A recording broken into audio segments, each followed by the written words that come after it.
here with my friend Jekka on her 16th Chelsea Flower Show, and on the day that she's won her 60th medal. Congratulations. Thank you. Saddened to hear though this is your last Chelsea Flower Show. Is that true? It's not true that it's my last Chelsea. It's my last Chelsea in here, the Floral Pavilion. Because next year, if the RHS agree, I'm going to be doing a garden outside. And today I also saw my sponsors of the garden, and they're terribly excited. So I've got the sponsor, I'm working with a designer, and it's going to be all about the power of plants, the medicinal side of the herbs. So it was a vicious rumour I heard then, so I'm glad that it's not going to be your last Chelsea Flower Show. And yesterday Jamie was here, we're doing a little story as well. It was wonderful to see. Lovely he had the time to walk around. Yeah. There was one particular herb that you showed him. Yep. Yes, it was this one, which is Cambay maritimum. That is sea kale. And I was showing him that you could actually eat the flowers, because normally you blanch it. So if you do blanch it to get the young succulent growth, obviously it doesn't flower because you've actually used all the energy up. But the flowers taste of honey.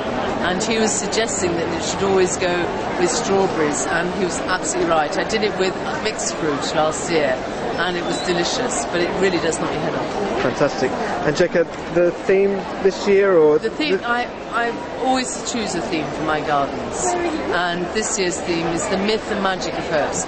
Mainly because I'm superstitious, because it's in fact my 13th gold medal. So I was sort of thinking, am I going to get it? And I didn't want to wish it. So I've protected myself with the plants, and I've got things like Angelica here, which protects you from witches, and I've got, as well as being the main ingredient in Gordon's gin, and other herbs like that. But I also wanted to show them looking beautiful, because people always think of herbs as just green, and I wanted to show them in flowers so that people could be inspired to grow them as a garden plant, and to realise that they can actually eat the flowers as well. Fantastic. And speaking of herbs being magical, I've just attended your lecture, which was fantastic, by the way. I just wanted to know your thoughts. If anyone who is interested in herbs is looking for a herbalist in terms of natural remedies, what should they be looking for? Anyone who wants to go to use herbs medicinally, one, I always advise them to go to a fully trained herbalist. Now, it's very difficult to know whether a herbalist is safe or not, because there are quite a few crocs out there. Best places to go are Neil's Yard Remedies. They have a list of herbalists that are fully qualified, and they will also help you choose things. And also Culpeper. Because you see, the thing is, if you go to a fully trained herbalist, they treat the whole of you. Herbal medicine is holistic. It is the medicine of the people. And I've been lucky enough last year to travel for the first time, and I saw herbs being used correctly, and it is really quite amazing. Always remember, though, that when you take medicine, even just aspirin or Nurofen, anything like that, and then you want to take a herb, you're mixing two medicines together. Because over 80% of the medicine you still take today from the doctor is plant-derived. So please respect them. They are powerful plants. They do you good, but in the right hands. Good tips. And now, since we have an international audience on Jamie's website, Neil's Yard's a great recommendation, great for lots of natural remedies as well, acupuncture.